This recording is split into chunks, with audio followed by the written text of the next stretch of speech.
ታሪክ የሚጻፈው በድንጋይ ነው። አንዳንድ ጊዜ ግን ቀለሙ ይደበዝዛል። ምንም እንኳን እውቀታችን እየሰፋ ቢሄድም አንዳንድ ክስተቶች በምስጢር ተሸፍነዋል። ያልተፈቱ፣ ያልተገለጹና የማይረሱ። ዛሬ ከዘመናት በኋላ ባለሙያዎችን እያወዛገቡ ወደሚቀጥሉ 5 አስፈሪ ታሪካዊ ምስጢሮች እየገባን ነው። እንጀምር። የመጀመሪያው የጠፋው የሮዋኖክ ቅኝ ግዛት። እንደ አውሮፓውያኑ አቆጣጠር በ1587 ዓ.ም ከ100 በላይ እንግሊዛውያን ሰፋሪዎች በአዲሱ ዓለም ውስጥ አዲስ ሕይወት ለመገንባት በሮዋኖክ ደሴት የአሁኗ ኖርዝ ካሮላይና ደረሱ።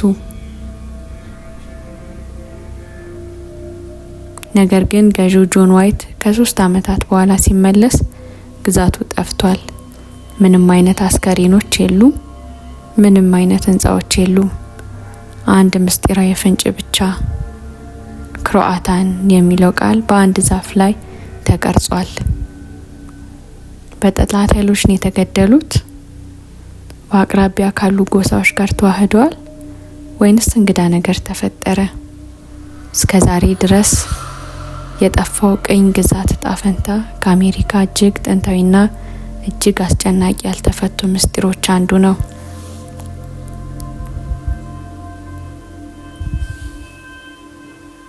ሁለተኛ፣ የቮይኒች የእጅ ጽሑፍ።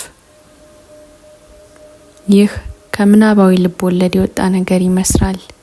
የ15ኛው መቶ ክፍለ ዘመን መጽሐፍ፣ ባልታወቀ ቋንቋ የተጻፈና በሌሉ የእጽዋት ስዕሎች የተሞላ።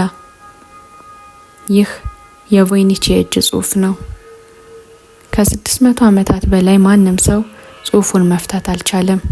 ኤክስፐርቶች ሁሉንም ነገር ሞክረዋል።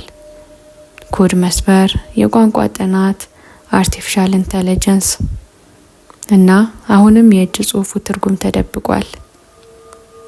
የተረሳ ቋንቋ ነው ወይስ የጥንት ሳይንቲስት የግል ኮድ ወይስ ተራ ማጭበርበር? ምንም ይሁን ምን ግን ምናልባት በዓለም ላይ በጣም ምስጢራዊ መጽሐፍ ሊሆን ይችላል።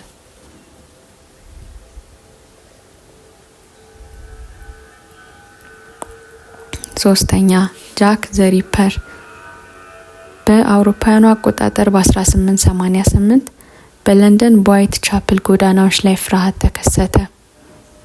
ተከታታይ ነፍሰ ገዳይ በሌሊት ተሸፍኖ ሴቶችን እያሳደደ በጭካኔ ይገድል ነበር። ጃክ ዘ ሪፐር በመባል ይታወቅ ነበር። ፖሊስ ከራሱ ከገዳዩ የተላከ እንደሆነ የሚገልጽ ደብዳቤ ደርሶታል። አሰቃቂ ዝርዝሮችን የያዙ፣ አንዳንዶቹም የሰው አካሉን ላይ ያላቸው ይገኙበት ነበር። ምንም እንኳን በመቶዎች የሚቆጠሩ ተጠርጣሪዎች ቢኖሩም ከዶክተሮች እስከ ንጉሳዊ ቤተሰብ ማንም ግን በእርግጠኝነት ጃክ ዘ ሪፐር እንደሆነ አልተረጋገጠም። የዲኤንኤ ምርመራዎችና ንድፈ ሀሳቦች እስካሁን በመታየት ቀጥለዋል። ግን ከ100 ዓመታት በኋላ እንኳን የሪፐር እውነተኛ ማንነት አይታወቅም። ፊት የሌለው ጭራቅ፣ ጥላው እስካሁን ታሪክን ያጠላል።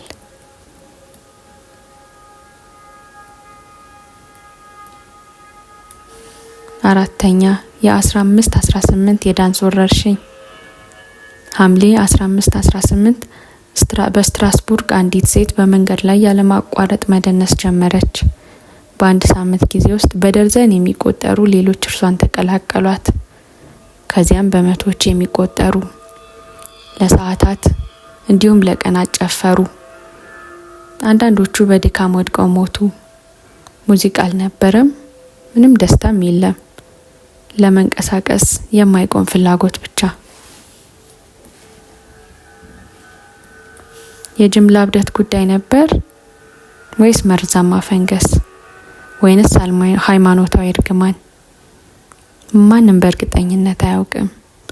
እኛ የምናውቀው ነገር ቢኖር በ1518 የተካሄደው የዳንስ ቸነፈር በአውሮፓ ታሪክ ውስጥ ከታዩት እንግዳና አሳሳቢ ክስተቶች ውስጥ አንዱ ሆኖ እስከዛሬን መቀጠሉን ነው።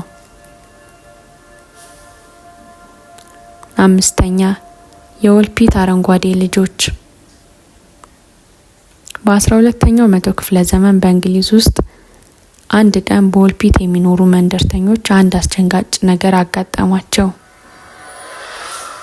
2 ልጆች ማለትም አንድ ወንድ ልጅ እንዲሁም አንዲት ሴት ልጅ ከጉድጓድ አጠገብ በፍርሃት ቆመው አገኙ። በልጆቹ ላይ አንዳች እንግዳ ነገር ነበር። የሰውነታቸው ቀለም ሙሉ በሙሉ አረንጓዴ ነበር። የሚታወቅ ቋንቋ አይናገሩም። የለበሱት ልብስ ማንም አይቶት አያውቅም።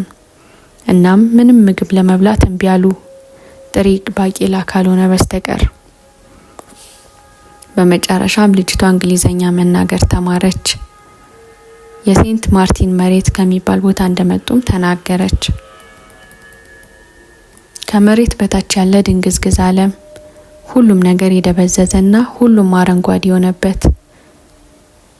ልጁ ግን ከደረሰ በኋላ ብዙም ሳይቆይ ሞተ።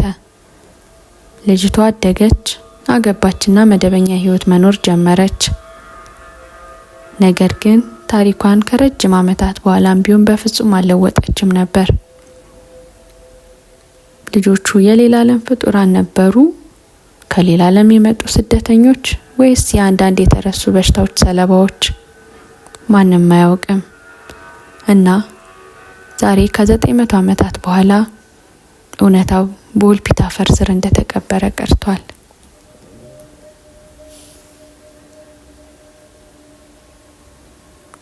እነዚህ ምስጢሮች በሁሉም ቴክኖሎጂዎቻችን ታግዘን እንኳን ታሪክ አሁንም ከመረዳት በላይ ምስጢሮችን እንደሚይዝ ያስታውሰናል። አንዳንዶቹ አንድ ቀን ሊፈቱ ይችላሉ፣ ሌሎቹ ግን ለዘላለም ሳይፈቱ ሊቆዩ ይችላሉ።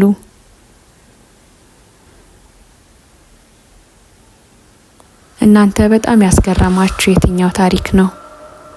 በአስተያየት መስጫ ውስጥ ያስቀምጡልን። የዛሬውን መረጃ ከወደዳችሁት ላይክ ያድርጉ። ቻናላችንን ሰብስክራይብ በማድረግ ቤተሰብ ይሁኑ። ምንም አይነት አዳዲስ መረጃዎች እንዳያመልጡት የደውሉን ምልክቱን ያብሩት። ሰላም።